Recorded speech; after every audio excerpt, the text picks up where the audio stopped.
Bienvenidos a esta catequesis número 10 del Centro Arquidiocesano de Evangelización, en este apartado en el que hablamos del Evangelio de Marcos. Hoy vamos a tocar precisamente en el capítulo 10, versículo 17 al 31, el tema del sentido de la riqueza y la libertad de los apegos.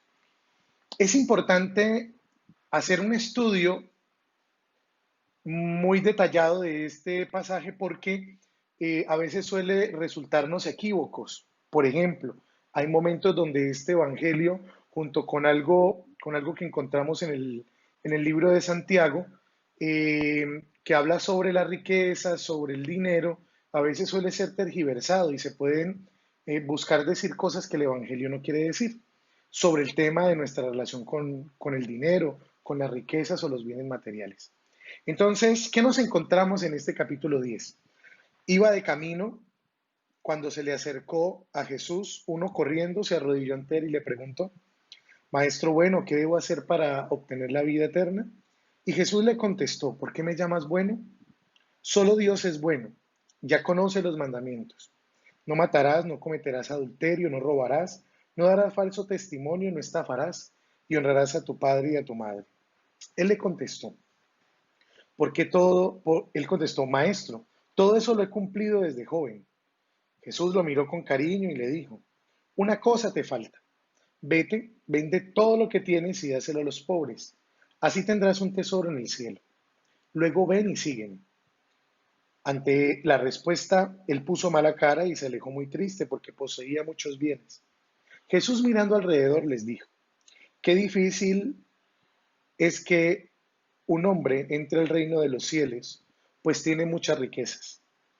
Hijos míos, qué difícil es entrar en el reino de Dios. Le es más fácil a un camello pasar por el ojo de una aguja que a un rico entrar al reino de los cielos. Ellos se asombraron todavía más y decían entre sí, entonces, ¿quién puede salvarse? Jesús los miró y les dijo, para los hombres es imposible, pero no para Dios, porque para Dios todo es posible. Palabra del Señor. Hemos cortado allí porque es como lo más importante de lo que vamos a hablar hoy. Y lo primero que podríamos empezar diciendo es que la historia, esta historia del joven rico, que llamamos así, eh, suscitó mucho miedo entre las comunidades y entre los discípulos, porque Marcos no quiere inventariar nuestros bienes, pero eso era lo que de pronto los apóstoles pensaban. Los apóstoles pensaban que cuando Jesús se refería al tema de los bienes en la vida del discipulado, tenía que ver con el hecho de simplemente despojarnos de todo, que es uno de los elementos que a veces se trabaja en los evangelios o en la palabra, pero esto suscitó mucho miedo porque pareciera que Jesús nos está inventariando cada uno de los bienes, como que nos está pasando revista de cada una de las cosas que tenemos para que empezamos a salir de ellas.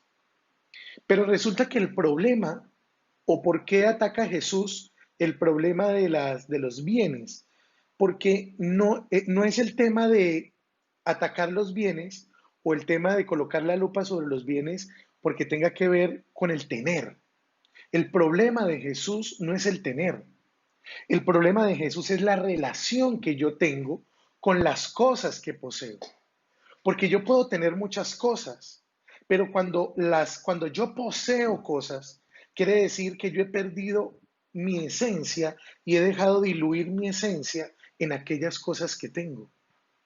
¿Eso qué quiere decir? Eso quiere decir que muchas veces hay cosas que consideramos como tesoros y no estamos hablando solo de bienes, ya lo vamos a hablar más adelante.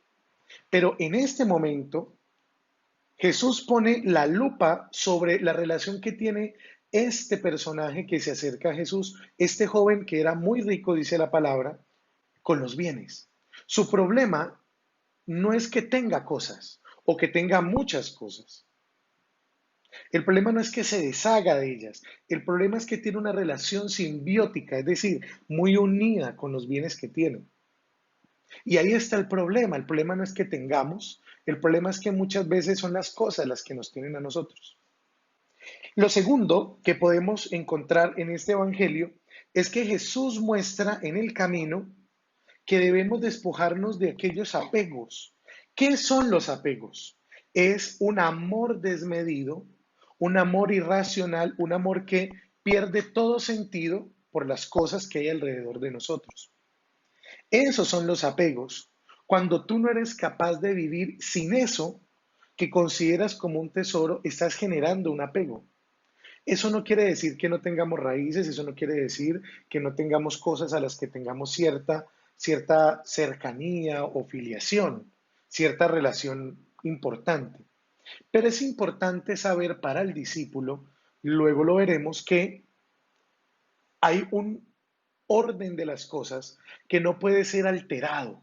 Porque si ese orden de las cosas en la vida del discípulo es alterado, la relación con Dios empieza a voltearse, a diluirse, a perderse. En el 10:21 encontramos algo importante que Jesús le dice a este amigo que se le acerca. Le dice la palabra que Jesús lo miró con cariño y le dijo, una cosa te falta, vete y vende todo lo que tienes y dáselo a los pobres. Así tendrás un tesoro en el cielo y luego ven y sígueme. Desapegarse de las cosas que hay en nuestra vida es importante para poder seguir a Jesús. ¿No han visto que cuando uno carga muchas maletas, cuando va de viaje, el camino se hace más difícil? Pues así mismo es en la vida, entre más uno cargado esté, más difícil le es caminar. Entre más peso tenga un ascensor, más difícil ha de subir o incluso de bajar. Entonces, hay ciertas cargas de más que a veces, con las que a veces llenamos nuestra vida, que hacen perder el sentido de ella. Entonces, cuando Jesús le dice, vende y dáselo a los pobres, Jesús le plantea un desafío que en el fondo el joven no cumple. Y esto refleja dos elementos fundamentales en ese momento del versículo 21, capítulo 10. Primero, refleja la inmadurez del joven. ¿Qué inmadurez refleja? La inmadurez de vivir de lo externo. Ahí nos dimos cuenta lo triste que se puso, que ni siquiera regateó con Jesús. Y no porque tal vez Jesús hubiera accedido, pero si te van a quitar algo que es muy importante para ti, y es algo de lo que no depende tu vida, algo de lo que no, en lo que no está edificada tu vida como discípulo, pues tú dices, bueno, Señor, pero puedo vender una parte, qué sé yo. Pero no, él simplemente se entristece, no regatea, sino que se pone triste y dice que se fue. Eso quiere decir que tenía una relación tan fuerte y un apego tan desmesurado por las cosas que tenía y que poseían su corazón, porque ni siquiera era que él tuviera cosas, sino que las cosas lo tenían a él, que su inmadurez espiritual era muy fuerte. Eso es lo primero que logramos descubrir. Y lo segundo es que aquí Jesús, cuando le pone el reto de desprenderse de todo lo que tiene, rompe con una falsa imagen que él tiene de sí mismo. ¿Por qué una falsa imagen?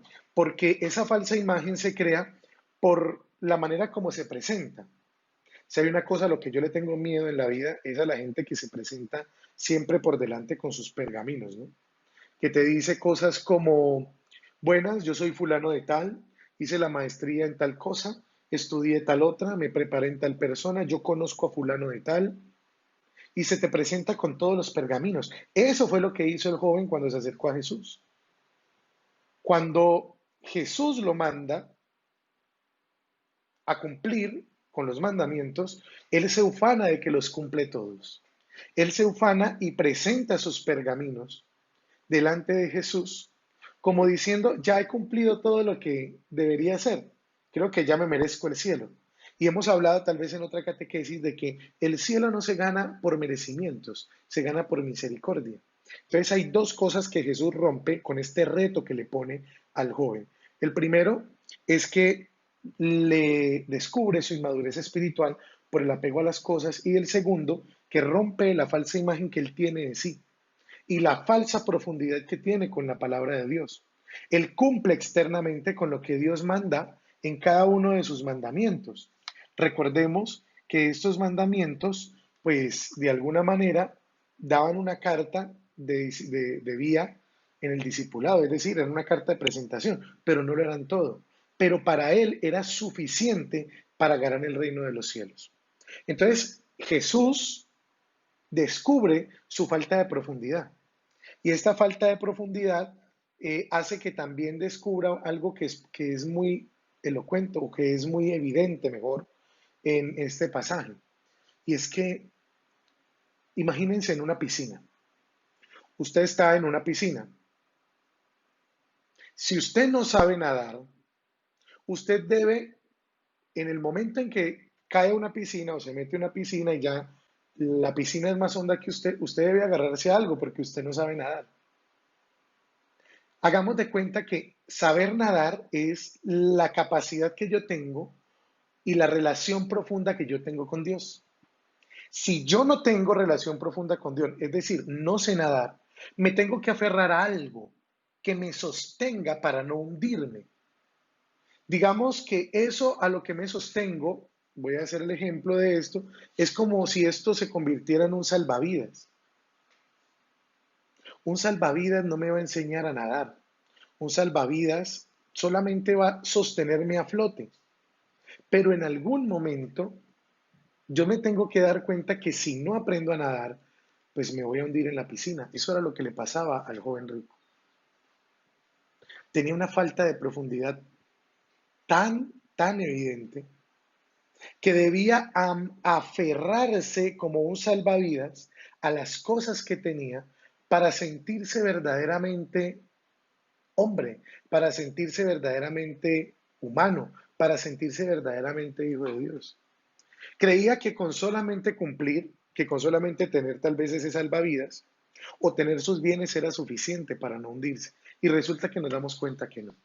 Entonces, para seguir a Jesús, nos damos cuenta que no es una norma vender los bienes. Es decir, si tú quieres seguir a Jesús, no es que mañana tienes que ir a deshacerte de todas las cosas que tienes. Lo que quiere hacer Jesús en este Evangelio es hacernos darnos cuenta que debemos ser libres para seguirlo, porque hay muchas riquezas a las que uno se apega, al narcisismo, a la belleza, a la imagen estropeada que uno tiene de Dios, a la imagen que tenemos de nosotros mismos. Hay personas que se aferran tanto a su belleza física que termina siendo su propio Dios.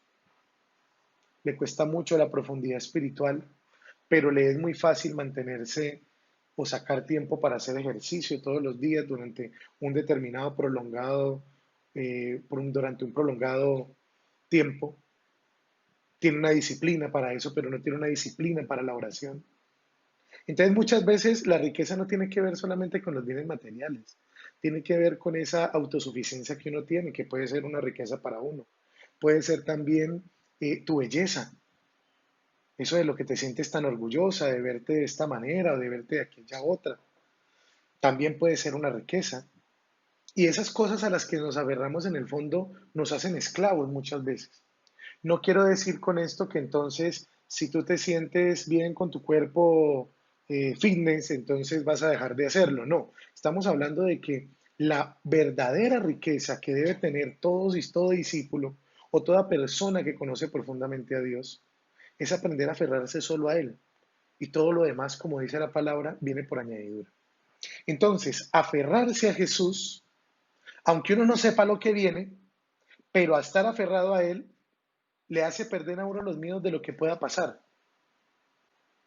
¿Qué quiere decir eso? Que Jesús nos pide deshacernos de todo aquello que posee nuestro corazón, que es un tesoro para nuestro corazón y que no es Él, para que en el momento tal vez más fuerte, más difícil de nuestras vidas, tengamos cómo sostenernos sobre el agua, aunque no tengamos el piso sobre el cual no se pueda sostener incluso nuestro cuerpo. Porque el miedo es el mayor obstáculo de la vida eterna. Y uno tiene miedo a perder todas esas cosas que tiene. Por eso uno se aferra profundamente a ellas. ¿Por qué vivimos tan aferrados a los bienes o a las cosas que tenemos? Llámese bienes materiales, belleza, inteligencia u otras cosas, o lo que tú consideres un tesoro. ¿Por qué tenemos tanto? ¿Por qué vivimos tan aferrados a ellos? Porque tenemos miedo a perderlo. Y a veces por ese miedo a perderlo, resultamos haciendo cosas o resultamos alejándonos de Dios de una manera que no nos imaginamos. En el 25, versículo 25, Jesús, atacando estas riquezas, lanza la frase del camello. Y las riquezas hacen perder nuestro norte porque muchas veces nos identificamos con ellas, porque es muy fácil tenerlas o están a nuestra mano tenerlas. Y eso a veces hace que uno se enorgullezca de eso. Porque a veces las riquezas, segundo, nos escondemos detrás de ellas. Hay gente que es tan pobre en la vida, que lo único que tiene para dar son cosas. Creo que me entienden esa palabra. Hay gente tan pobre en la vida, tan pobre, que lo único que tiene para darle a la gente son cosas. Y a veces por eso nos escondemos detrás de ellas. O a veces nos diluimos en ellas. Nos diluimos en ellas, ¿qué es? Que no nos deja alcanzar nuestra verdadero yo. No tenemos profundidad de vida. Nuestra vida gira alrededor de esas cosas. Y el miedo a perderlas hace que nos aferremos a ellas de tal manera que muchas veces nuestra vida gira en torno a cosas verdaderamente superficiales. Por eso, quien se deja determinar por la riqueza y no por Dios pierde. Diríamos que solamente podrá disfrutar de su riqueza el que es capaz de vivir sin ella. Y eso era lo que quería hacer Jesús en la vida de este joven rico. El que vive verdaderamente es el que es capaz de vivir sin ninguna otra riqueza que no sea Dios. Porque es que no estamos exentos de un día perderlas. ¿Y qué pasa si un día las perdemos? Entonces perdemos nuestra vida porque perdimos eso que llamábamos tesoro, porque ya perdimos eso que llamábamos riqueza. A eso, a esa relación de apego que tenemos con las cosas, es lo que quiere Jesús que rompamos en nuestro camino de discipulado para poder seguir. Por eso, vivir libre es vivir ligero, sin cosas que no te hagan más difícil el camino. Por eso hablábamos de que algo pesado no deja que uno siga como tiene uno que hacerlo. Qué bueno que nosotros empecemos a revisar en nuestra vida cuáles son las mayores riquezas que tenemos. Y esta es la tarea. Vamos a comparar cuáles son las 5 mayores riquezas o los mayores bienes, los tres mayores bienes espirituales que tengo, personales, y cuáles son los 3 bienes materiales más importantes para mí. Y ahí seamos sinceros. Si para usted es muy importante su casa, ponga su casa. Pues si para usted es muy importante el carrito que compró con tanto esfuerzo, o la finca, o la moto, o la bicicleta, qué sé yo, pues colóquelos. Y esas son las 3 cosas más importantes en los bienes que tiene. Cuando hagas los 3 bienes personales o espirituales que tienes más grandes y los 3 bienes materiales más importantes que tengas en tu vida, trata de empezar a imaginar qué pasa si empiezas a eliminar cada uno. Si uno de esos bienes, cuando los tachas, te hacen sentir una sensación de vacío, de miedo, colócale un asterisco y empieza a trabajar en tu relación con ellos. Bueno,